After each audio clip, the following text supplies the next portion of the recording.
Je suis née donc à Bruxelles, en Belgique, dans une famille plutôt d'employés. Donc j'ai fait des études de géographie et aussi j'ai travaillé pendant 5-6 ans comme employée. Ensuite, j'ai rencontré donc mon compagnon et nous avons décidé de venir vivre ici au Portugal. Et donc là, ce fut un changement de vie total pour passer donc à l'agriculture.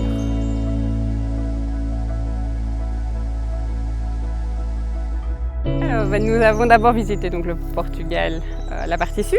Ensuite, tous les Portugais de Belgique nous ont dit « Ah non, le sud, c'est pas bien, il faut venir au nord, c'est beaucoup plus joli. » Donc on est venu ici dans la région, on aimait beaucoup la région de la Serra da Estrela, notamment pour randonner, on aimait bien randonner. Et puis on a trouvé la région vraiment super chouette, les gens super gentils. On s'est dit bah, tiens, pourquoi pas chercher une maison ici. Et donc voilà, on a trouvé le terrain et fait toutes les démarches voilà, pour s'installer. Mais donc c'est vraiment le coup de cœur de la région et du pays, les gens qui sont super accueillants. Pas de problème aussi avec la langue.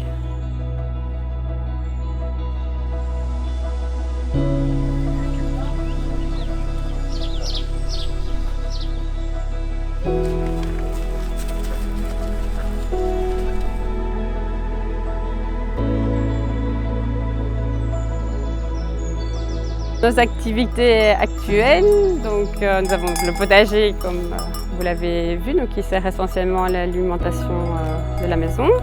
Alors nous avons notre chèvre, nos chèvres et notre bouc. Donc nous avons donc des jeunes une fois par an. Nous avons du lait, pratiquement 8 à 9 mois par an nous avons du lait. Nous faisons du fromage de chèvre, frais, du yaourt, de la glace. Aussi essentiellement pour la maison ou éventuellement pour les connaissances. Nous avons des abeilles, nous faisons du miel. Nous avons également des poules voilà, pour avoir des œufs frais tous les jours.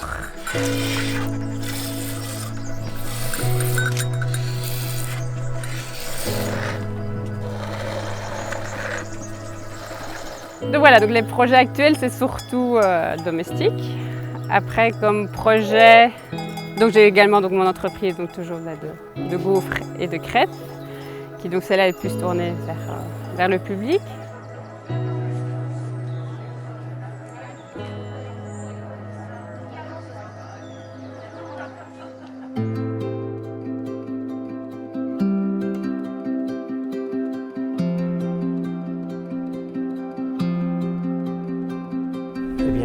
Disons qu'on serait intéressé par faire des cultures très spécialisées pour des produits pharmaceutiques ou des super aliments, genre qu'il y a, on fait déjà de l'amarante, mais pour d'autres cultures qui seraient il faut aussi pour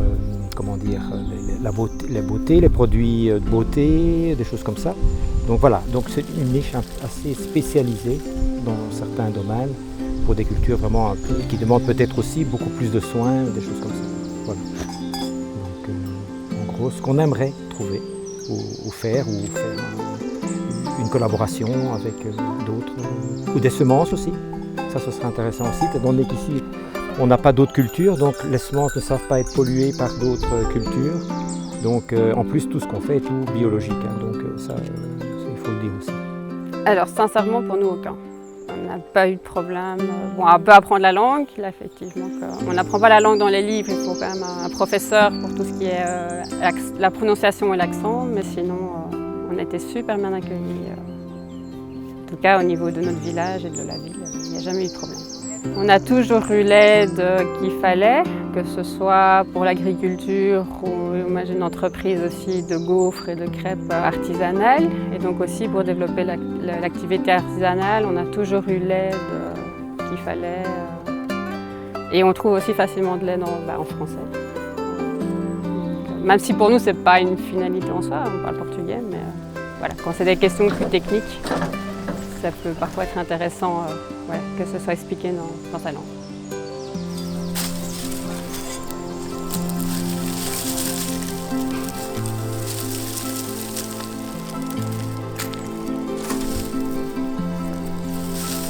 Alors pour moi, tout est différent, fatalement, vu que j'ai toujours vécu en ville. Donc là, je me retrouve vraiment au beau milieu de la campagne. Donc oui, pour moi, c'est vraiment un grand changement de vie, différent. Après, on est toujours au sein de l'Europe, donc on sent quand même qu'il y a une certaine homogénéité dans la façon d'être des gens, quand même. On va dire qu'ici, c'est peut-être plus traditionnel déjà la religion, aller au café. Passer du temps au café, ça c'est quelque chose que pour moi, on voyait moins en Belgique. Mais après, il y a aussi une très grande différence entre la ville et la campagne. Du coup, c'est difficile, je trouve, de comparer aussi deux situations. Ici, ils sont plus ouverts, beaucoup plus ouverts que chez nous. Ici, ils feront tout pour aider les gens. Voilà. Qu'en Belgique, un étranger, on ne va pas lui parler, moins facilement. À Bruxelles, on ne va pas parler à un étranger, moins facilement, ni proposer l'aide. Qu'ici, voilà, tout de suite, on essaie de vous parler dans une autre langue pour essayer de vous aider. On vient vous demander si vous faut quelque chose. Voilà. Donc, non. Là, j'ai eu le cas quand j'étais à l'hôpital. On est plus facilement venu me demander si j'avais besoin d'aide que quelqu'un serait venu en Belgique, même en étant belge. Voilà, on a fait le processus normal pour s'installer ici. Ça c'est l'Europe, quoi. Je veux dire, c'est la facilité de l'Europe, c'est que oui, on peut passer d'un pays à l'autre sans trop de démarches administratives finalement. Et même pour la voiture, changement de voiture, enfin, changer l'immatriculation de la voiture, on n'a pas eu de soucis, tout ça. Bien se renseigner, oui. Il faut se renseigner, ça oui. Et après, il y a toujours des gens aussi pour vous aider. Voilà, donc non, effectivement, au niveau alimentaire, ça c'est complètement différent. Là, on s'y retrouve plus du tout. Le portugais aime manger portugais. Donc aussi pour aller dans un restaurant autre que portugais, on va dire. Bon, ça commence à se développer, surtout dans notre région. Mais effectivement, c'est très portugais. Et donc, c'est pour ça que j'ai développé mon entreprise de gaufres et de crêpes pour faire connaître les bonnes spécialités belges. Voilà, ça commence. En termes de nourriture saine, on peut dire que le bio commence. On voit quand même de plus en plus de Loja Biologica qu'il y a 10 ans quand on est arrivé. Même chose dans les supermarchés. Voilà, maintenant c'est nouveau des chaînes allemandes qui développent cela. Non, globalement, oui, non, l'alimentation, oui, là, très différente pour nous. Après, ce que nous on fait à la maison, on a tendance à reproduire ce qu'on faisait en Belgique. Je sais aussi que tout ce qui est découpe de la viande, ça c'est tout à fait différent aussi. Mais bon, voilà, on s'adapte à ce qu'on a.